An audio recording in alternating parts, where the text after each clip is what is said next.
Yo, welcome back to the solo leveling experience. Last time our boy Sung Jin-woo got the W of W's and in the role of player. Now he's out here working off game logic, flexing on these magical beasts disrespectfully. But all that was just a primer, just an appetizer for the next shit that's about to happen. In this arc, we witnessed the birth of the savage, the cold as fuck, Sung Dripwoo.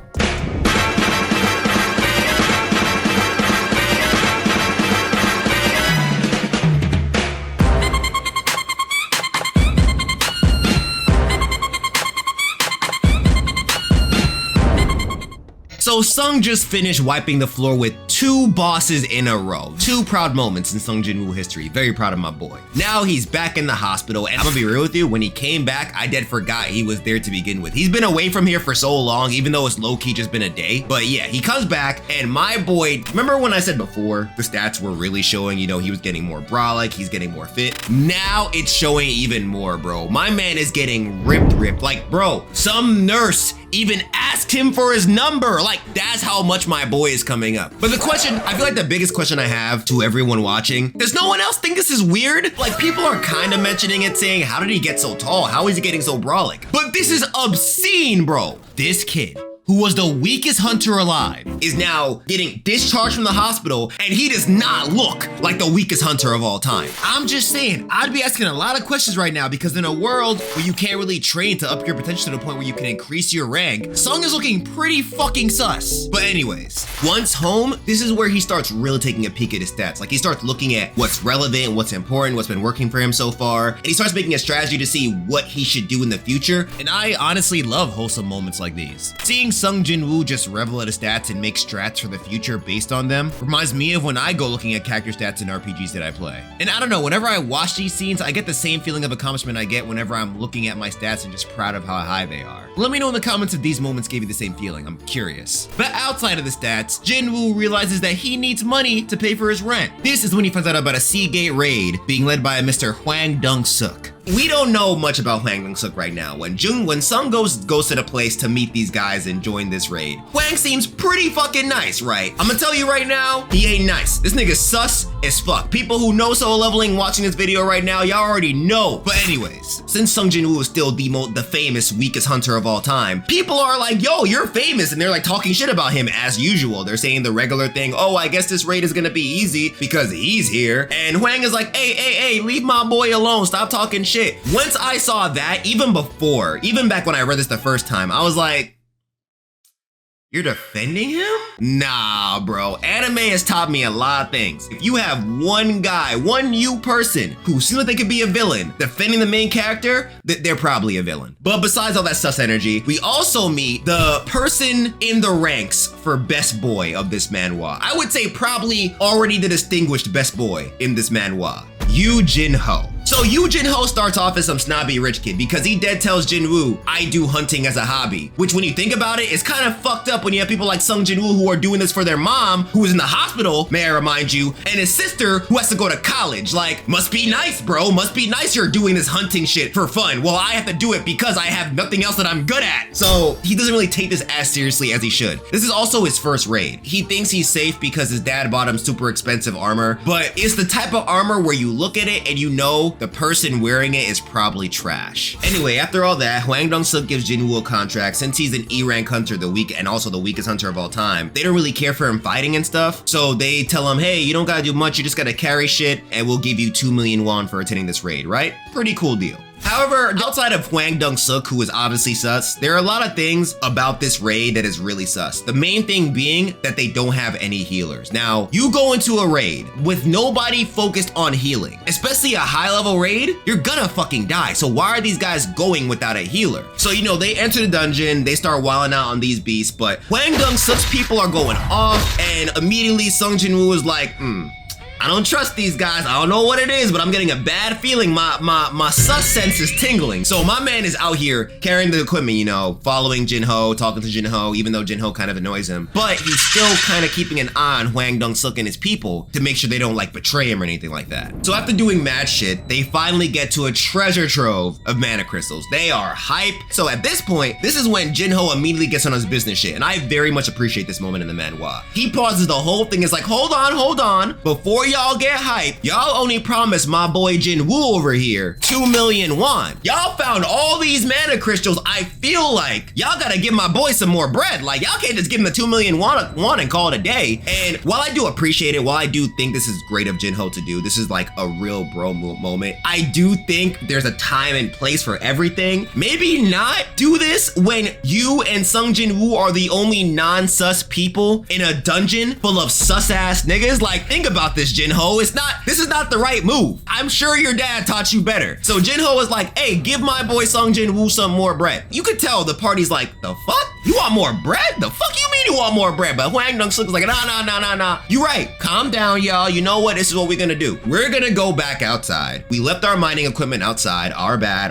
I know. We wanna mine all this shit and then fight the boss, because in this treasure trove is also the boss, but the boss is sleeping. So they tell Sung Jin-woo and Jin-ho to guard the boss while they go outside. Now, immediately this whole plan is sus because Jin-woo's main reason for being here is so the strike squad has enough people to enter the dungeon in the first place and to carry the mining equipment. Hwang, what are you talking about? What do you mean it's outside? It's right here. It's literally in your face. So at this point, even Jin-ho feels the sus energy. But it's too late because these guys are leaving. And this is when the sus shit starts. I feel like I've been saying sus a lot in this arc, but this arc is a lot of sus energy, bro. I'm sorry. So right when Hwang leaves the area, they blow up the entrance to the boss's lair. Jin-ho panics. Sung Jin-woo low-key panics, but he's like, I mean, I kind of saw this coming. Hwang Dong-suk is mad sus. However, the unfortunate thing about all this is that the explosion they used to blow up the entrance to the boss's lair also woke up the boss. So this giant ass spider wakes up and starts wailing the fuck out on both Sung and Jin-ho. So at first, Sung gets hit by the PTSD of the double dungeon. Makes sense. It just happened. We are only at chapter like, what, 21? However, after spending time thinking about what he's been through up until now, he's like, hold up, I'm Sung Jin fucking Woo. I got this, bro. So he tells Jin-ho to stand back, takes out his fire-ass dagger he got from that last dungeon, and starts going in against the spider. Now, there's this running joke in the solo leveling community where we call Sung Jin-woo Sung Dripwoo, because as the manhwa goes on, his drip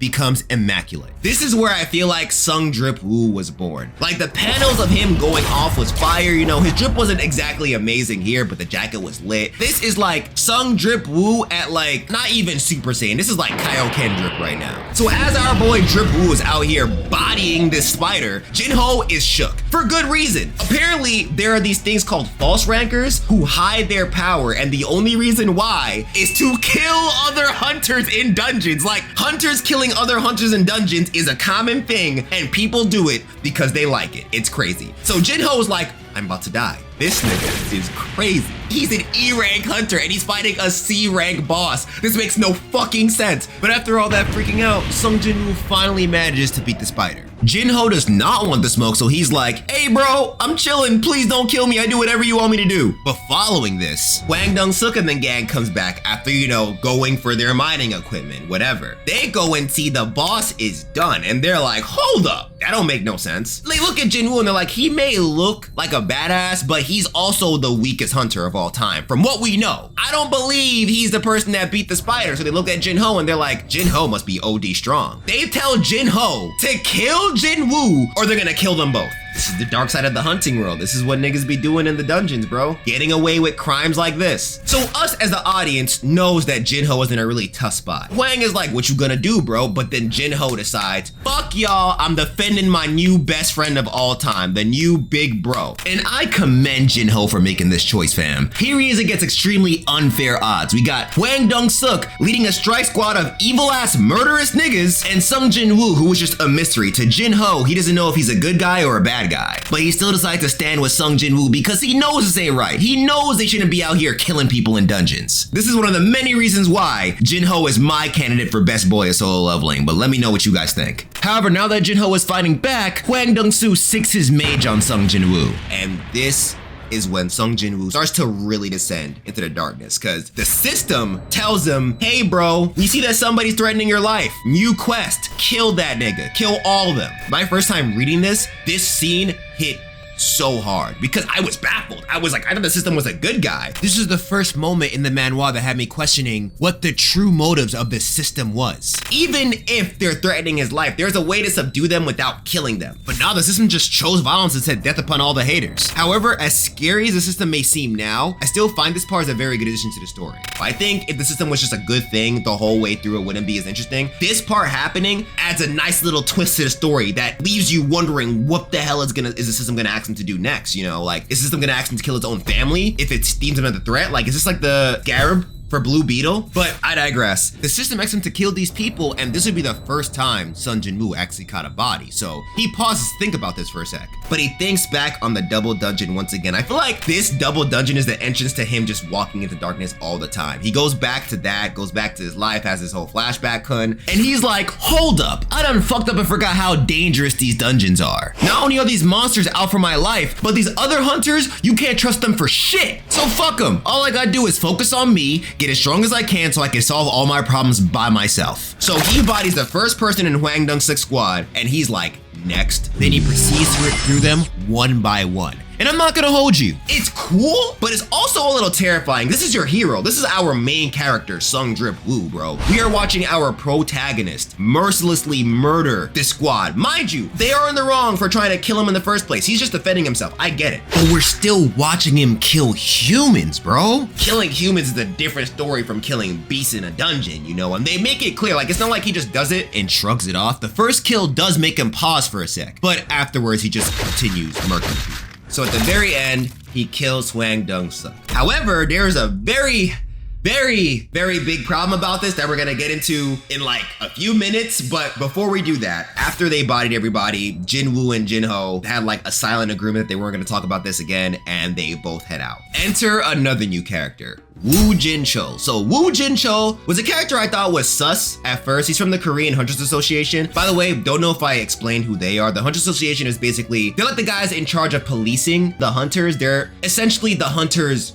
government. However, it does not mean that they have the strongest hunters in the world. There are other guilds out there who have hunters who could probably single-handedly body their respective country's hunter association. Anyways, Woo Jin-cho found out about this whole raid thing because Hwang Dung-suk is the older brother of an S-tier hunter named Hwang Dung-soo, who's from the Scavengers Guild in the US. He's from Korea, but he went to the US. And the US, the manhwa's gonna let you know later, but I'm gonna let you know right now. The US got some strong ass hunters, bro. Hwang Dung-soo with one fist can probably break all of Sung Jin-woo's ribs at this moment. So Woo Jin-cho also finds this really sus. He thinks it's weird that Jin-ho, a D-rank hunter, and Sung Jin-woo, someone who just came back from being the weakest hunter alive, survived this dungeon when Hwang Dung-suk and his people somehow didn't. On top of that, what makes this even more sus is that Sung Jin-woo also survived that double dungeon when he wasn't supposed to. Why is this weak ass hunter somehow getting out of all these deadly situations? So Woo Jin-cho automatically puts Sung Jin-woo and Jin-ho on his radar. Following this, once everybody goes home, Jin-ho asks Sung Jin-woo out for coffee, bro.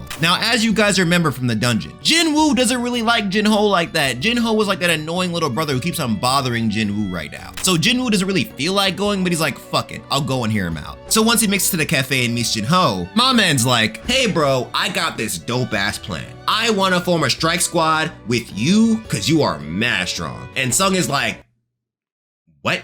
You told me you take hunting as a hobby. Why the fuck would I want to help you if you're not taking this seriously? This is when we find out that Jin-ho's dream is to become a guild master. Apparently, his father is planning on forming his own guild to help with business because since hunters became a thing, guilds are like the best way to make money. And this part, though it seems small and minor, was really interesting to read. It's intriguing to hear how this whole awaken phenomenon that happened 10 years ago affected how the economy works and how businesses have to make money. Like, it makes sense. Now everybody's out here going into these gates looking for material to sell in the real world. So obviously businesses are gonna find it more lucrative to make guilds and make money that way since that's what everybody's doing nowadays. And when it comes to property companies, I'm sure they're super big on just buying different territories that they know gates are gonna show up in so they always have first access to those gates. It's crazy how all this stuff affects this world, and I'm glad that they give you the chance to learn about how this affects the world outside, you know? It's a nice little way to build the ambiance of the manhwa. Not only are the characters active, but the world is active too, and I fuck with that. So he's like, all right. I know you don't really fuck with me like that. I know you think I'm weak, but here's what I'll do. My dad is going to give me a building worth, what was it? 30 billion won when he creates his guild, he promises to give Sung Jin-woo that whole fucking building just for helping him clear a certain amount of raids. So Sung is like, I heard you. However, there's only one condition. This is how we're gonna do it. We are going to hire people to come with us. However, they are going to stay at the entrance and only me and you are gonna go into the raid because one, since Jin-ho and Sung Jin-woo are the only people who know about Sung's secret abilities, they can keep it secret while they're in the dungeon and they're the only people in the dungeon. Two, since Sung would be single-handedly fighting through all these dungeons, he would be solo leveling, even though he doesn't know about Hwang Dong-soo, to fight Hwang Dong-soo later. So Jin-ho agrees and they make their deal. Meanwhile, in the US, Hwang Dong-soo has officially found out about Jin-ho and Sung Jin-woo, which is scary because he was about to make moves to go to Korea immediately. Luckily, his assistant was like, you can't just do that. You have things to do in the US, bro. And Hwang is like, all right, when am I gonna be free? And she's like, you got 2 months, bro. He's like, all right, in 2 months, I'm going to Korea and I'm killing both them niggas. And this part right here is the part that officially hooked me to solo leveling when I first read it. And I think now that I'm reading it the second time, I understand why it did. The tension increased exponentially at this point because though you were watching Sung Jin-woo gain all these wins, this is an S rank hunter now coming for his neck. This is a whole new threat. So now you have something that Sung Jin-woo has to build to. It's either he gets to this guy's level or he straight up dies. It reminds me of Hajime no Ippo when they announce a new bout. Like you have Ippo in one corner, you know, the main character about to do his thing. Then you have him going up against some unstoppable force that the manga makes clear is not about the bullshit, fam. And from the announcement alone, you know Ippo's gonna have to train his heart out to get to this guy's level to even last a second against him. And while Ippo's training, you can't wait to see how he's gonna pop up against this new enemy. It's the same thing here, except Sung Jin-woo is Ippo and Hwang Dong-soo is like, I don't know, Sawamura. Anyway, back to the story. Sung Jin-woo figures out that he could actually exceed what's given to him from his daily quest. He tries it out and he gets a special item leading him to a demon castle lair dungeon thing. But this item is a very high tier item and he decides to use it even though he's not 100% sure whether or not he'll be able to get out or not, or how he'll be able to get out. So once again, I feel like this is a bad decision on Sung Jin-woo's part, just like the instance dungeon. You know, while he did survive that, maybe get stronger a little bit. Don't hop into these crazy ass places when you're not at A rank level or even B rank level right now. Don't OD and get yourself hurt or die. Either way, he's like, fuck it, I'm gonna go in. And he sees Cerberus. He tries fighting Cerberus. Cerberus almost kills him, bro. Like at first he starts off not doing anything to this dog. He has to fight this dog for a minute. And then after a while, he finally kills him. And that's when he's like, you know what? I'm good. I will come back here later. I am not strong right now. For now, I am done limit testing. I'm gonna go back home. And once I feel ready, we'll be lit. But for now, ain't no need to die. And that is where this arc ends. Next time, we're gonna be going into the prisoner dungeon arc. And if you thought this arc was sus, bruh, this next arc is different. Thank y'all so much for watching. Shout out to all the patrons who support each month, and special shout out to my A-rank patrons, Blake Roberts, Ferris K, Vamp Cinder, Third Dynasty, Broken Rosary, Daniel Gonzalez, Victor Garcia, Mustard Gas, Zach Haji, Curtis Clarkson, Jody Boy, Nick the Nocturne, Jakari Scott, and Sugi. Love y'all for real, and with that, peace.